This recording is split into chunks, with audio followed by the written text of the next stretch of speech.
You guys, welcome to Sick of Pricks, a type 2 diabetes podcast.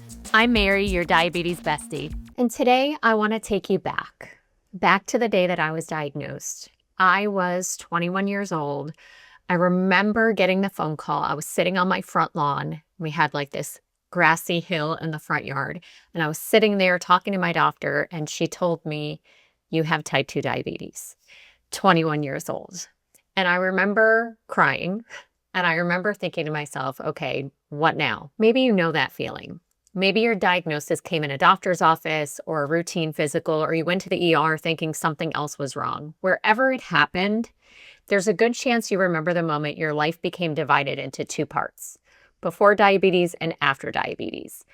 I don't remember much of what anyone told me after the diagnosis. I remember the words, you have type 2 diabetes. And after that, everything got a little muffled. It was almost like the adults in Charlie Brown, wah, wah, wah, wah, wah. Like my brain checked out. Because when you get news that changes your life, it's really hard to absorb anything that comes after it. People start talking to you about medicine and blood sugar and carbohydrates and A1Cs and exercise and complications.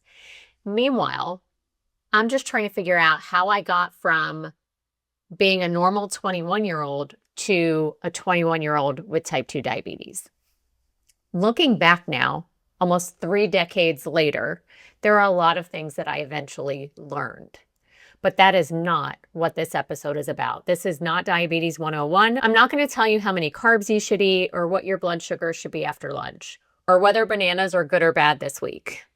Instead, I want to have the conversation I wish someone had with me. Because if I could go back, if I could somehow sit down beside that 21-year-old girl who was scared and crying in her front yard after that phone call, I don't think I'd hand her a nutrition book. I don't think I'd start explaining insulin resistance or how your pancreas works. I'd probably just sit next to her, take a deep breath, and say, come here. There are some things I want you to know. Things that'll make this road easier. And maybe that's who this episode is for. Maybe you were diagnosed last week. Maybe it was 20 years ago. Maybe nobody ever had this conversation with you either. Either way, this is what I wish someone had told me. If I was sitting beside that 21-year-old girl, the very first thing I would tell her is this. It's okay to grieve. And I know that sounds like dramatic or whatever. Like nobody died. No, they didn't. But something did change. When you're diagnosed with a chronic illness, there's a version of your life that you thought you were going to have. And all of a sudden, you're not so sure if you're going to have that life anymore. Maybe you're grieving the version of yourself who never had to think about blood sugar. Or you're grieving the simplicity of going out to dinner and ordering whatever sounded good without wondering how your body was going to respond to it. Maybe you're grieving the future you had pictured in your head. Or maybe you're just grieving the fact that yesterday you didn't have diabetes and today you do. That's a lot to process. I wish someone had asked me how I was doing emotionally. They asked about my blood sugar. They asked if I was taking my medicine. They asked if I was watching what I ate. But I don't remember ever someone asking me, how's your heart? Because a diabetes diagnosis isn't just a medical event, it's an emotional one. I remember feeling like someone handed me a backpack that I didn't ask for and that suddenly I had to wear 24/7 everywhere. Like every meal, every grocery trip, every doctor's appointment, vacation, holiday. And I had no idea how heavy it was going to feel sometimes. And the hardest part is that everybody else in my life just kept going. You get diagnosed on Tuesday and the family's still asking you what's for dinner on Wednesday. Work still expects you to show up. The laundry still doesn't magically fold itself, which would definitely be nice. Like, where are my forest animals that clean my house? Okay? Life doesn't just stop because yours feels different now. And there's this unspoken expectation that you'll have your moment, you'll pull yourself together, and you'll move on. But grief doesn't work that way. Some people cry immediately. That was me. Some people get angry. Some people throw themselves into learning everything they can, and some people don't really feel it until weeks or months or even years later. There is no right way to react to news that changes your life. Now, I spent a lot of time trying not to be sad. A lot of energy went toward the silver lining and not being sad. I thought accepting my diagnosis meant I wasn't allowed to mourn it. Like if I cried, I somehow gave diabetes too much power. But looking back, I don't think I was crying because I thought my life was over. I was crying because I thought my life would never look the way I'd imagined it. And those are two really different things. So if you're listening to this today, whether you were diagnosed last week or 20 years ago, if nobody has ever given you permission, allow me to be the first. It's okay to be sad. It's okay to be angry. It's okay to feel overwhelmed. None of those feelings mean you're weak or you're falling apart. They mean something happened that changed your life, and it's okay to acknowledge it. Pretending something isn't hard has never made it easier. Sometimes the bravest thing you can say is simply, "This is hard." And that's enough. The next thing I'd say is this. You do not have to have it all figured out today.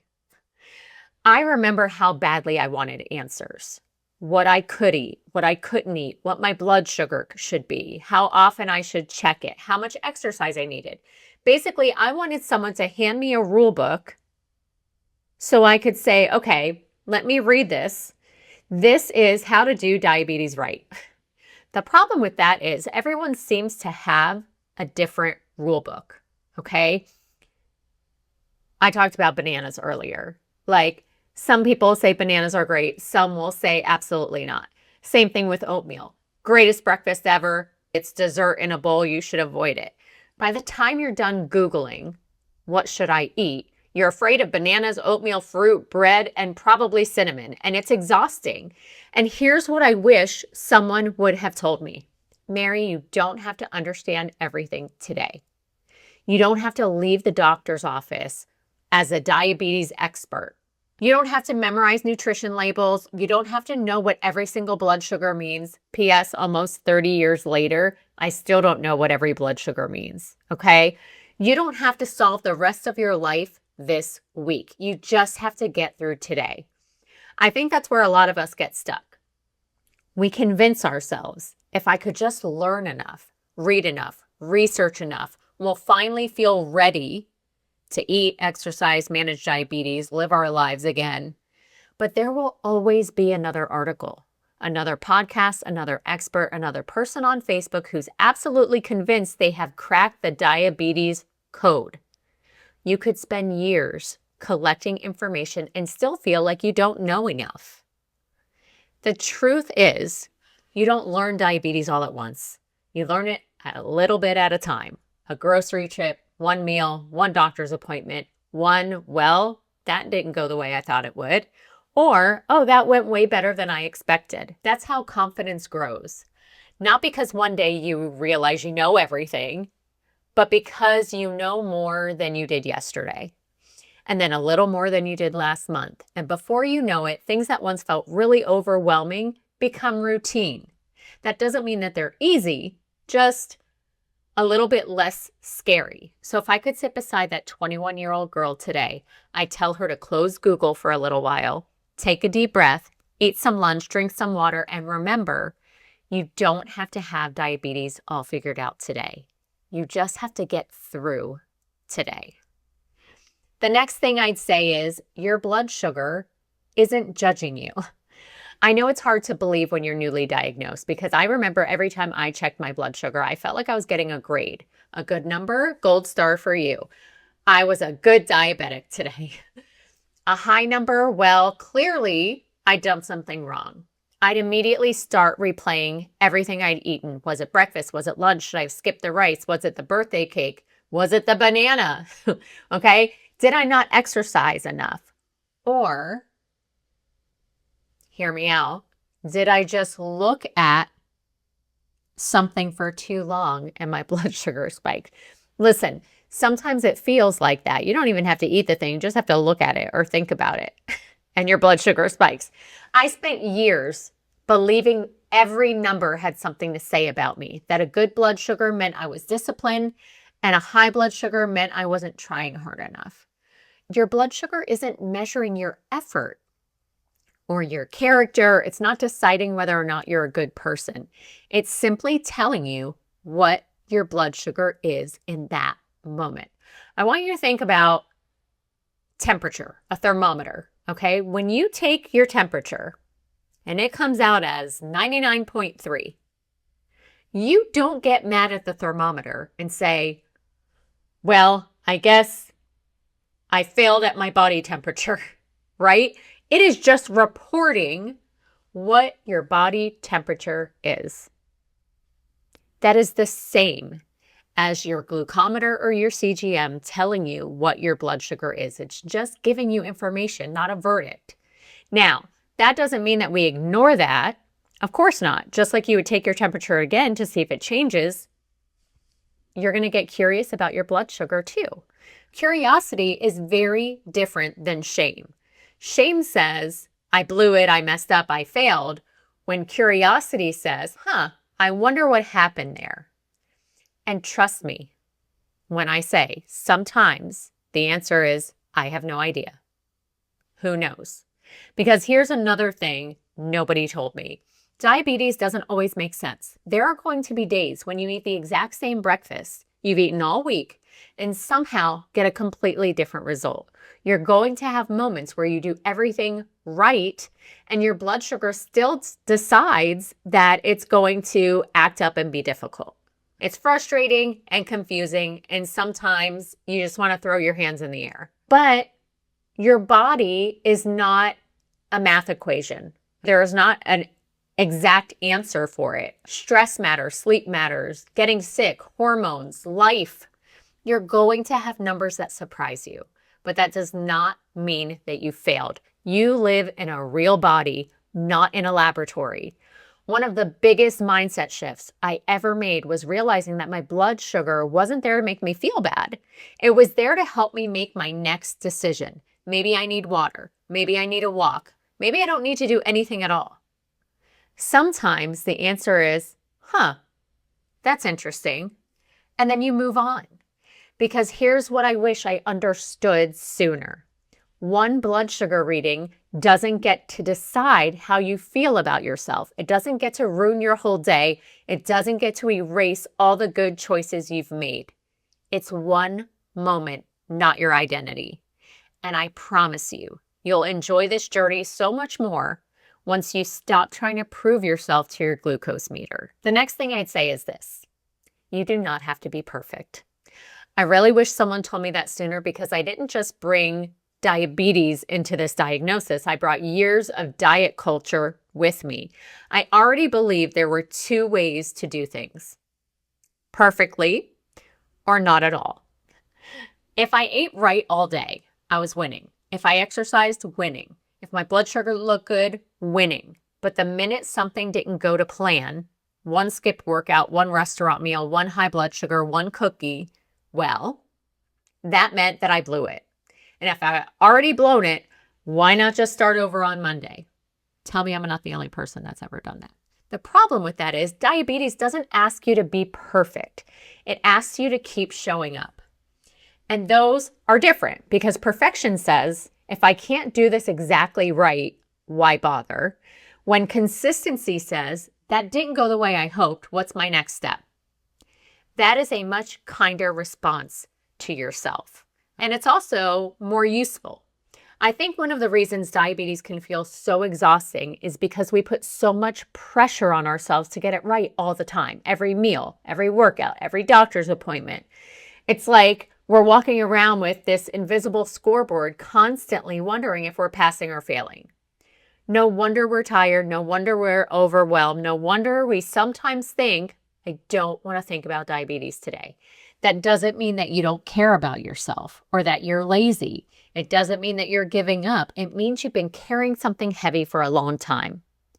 And carrying heavy things is heavy. Here's what I've learned after all of these years. There has never been a single perfect week. Not one.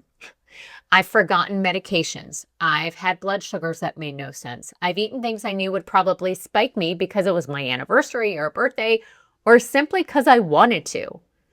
But I'm still here, still learning and adjusting and taking care of myself. And that's what success actually looks like. Not perfection. Persistence. Replace that P word with persistence. So if I could tell that 21-year-old girl one more thing, I tell her to stop chasing perfect, because perfect keeps moving. You will never catch it. Instead, aim for better than yesterday. Aim for the next good choice, for coming back after a hard day instead of disappearing for a month because you think you've ruined everything. The truth is, one meal does not define your health. One blood sugar doesn't define your diabetes or your A1C, and one hard day doesn't define your future. One imperfect moment does not erase all the good choices you've already made. You don't have to be perfect. You just have to keep coming back, because every time you do, you're proving something far more important than perfection. You're proving that you haven't quit on yourself. Now, the last thing I'd say is this: your life isn't over. I know it feels like it is. I know it feels like everything's changed, because in some ways it did. But here's what I wish someone had told me. Your diabetes is not the end of your life. It's the beginning of learning how to live it differently. And differently doesn't automatically mean worse. When I was diagnosed, I thought diabetes was going to become the biggest part of my life. I thought every meal would revolve around it. Every vacation, birthday, holiday, doctor's appointment. I thought I'd spend every waking moment thinking about diabetes. I couldn't imagine a day where it wasn't the first thing on my mind. But that is not what happened for me. Over time, life got bigger again. Diabetes didn't disappear, but I stopped seeing diabetes as the center of everything. It became one part of my life, not my whole life. One day you'll go out to dinner and you'll spend more time laughing with the people you're with than thinking about what's on your plate. You'll go on vacation and you'll spend more time watching the sunrise than watching your blood sugar. You'll realize you just spent an entire afternoon enjoying yourself and diabetes barely crossed your mind. And I don't mean because you forgot about it or were purposely ignoring it, but it wasn't demanding every ounce of your attention anymore. You'll still have frustrating days. You'll still have blood sugars that make you roll your eyes. Believe me, that's me every single day. You'll still have moments where diabetes reminds you it's there. But it won't always be the loudest voice in the room. Sometimes I think about that 21-year-old girl standing in her front yard after that phone call. She's crying, she's scared, she's convinced her life is never going to feel normal again. And if I could sit beside her today, I don't think I'd try to fix everything. I just remind her of what we talked about today. I tell her it's okay to grieve, that she doesn't have to have everything figured out today, that her blood sugar isn't judging her, that she doesn't have to be perfect. And then I tell her this: you are going to be okay. Diabetes isn't easy. And I'm not saying you're never going to have a hard day. And you won't suddenly have all the answers. You're going to be okay because you're stronger than you know. You'll learn, you'll adapt, you'll make mistakes, and you'll keep going. And one day you'll look back and realize the thing you thought would define your life became just one part of it. Your diagnosis gets to be one chapter. It does not get to write your whole story. And that's a really beautiful thing. So if you're newly diagnosed, I hope this episode felt like someone sitting beside you instead of talking at you. And if you've been living with diabetes for years, maybe this was a reminder of something you needed to hear too. Because no matter how long we've been doing this, sometimes we all need someone to remind us that we're doing better than we think we are. And if you know someone who's newly diagnosed, I hope you'll share this episode with them, because maybe it's the conversation they need, the one neither of us got to have. All right, that's it for today's episode of Sick of Pricks. If you enjoyed the episode, don't forget to like, comment, and subscribe. It helps more than you know. And if you've ever thought, why did no one tell me this stuff sooner? That's exactly why I wrote my book, This Wasn't in the Pamphlet. It's real life with type 2 diabetes without the sugarcoating. You can grab it on Amazon or get a signed copy from my website if you want something a little extra. And if you're ready to connect with people who actually get it, come join my Facebook community, Sugar Mama Strong. It's a safe space for support, accountability, and real conversations about health, goals, and life. You can also follow along on Facebook and Instagram for more daily updates and motivation.